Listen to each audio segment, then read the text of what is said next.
जब सब फेल हो जाते हैं तो नवाज शरीफ आता है। 6 साल बाद वो कौम को पूरा सच बताएंगे। प्रोपेगेंडा और बयानिया दफन हो जाएगा। मरियम नवाज का लाहौर में कारकुनों से खिताब, कहा नवाज शरीफ को निकालने वाले निजाम से ही निकल गए। 21 अक्टूबर की तैयारियों का जायजा भी लिया।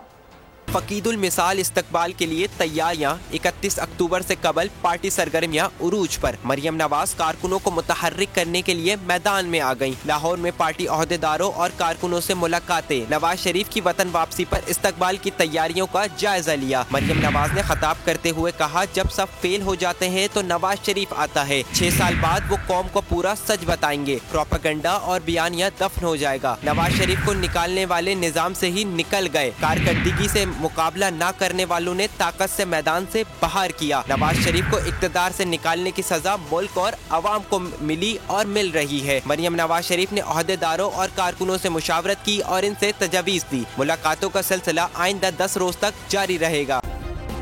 सब्सक्राइब करें और बेल दबाएं ताकि कोई खबर रह न जाए।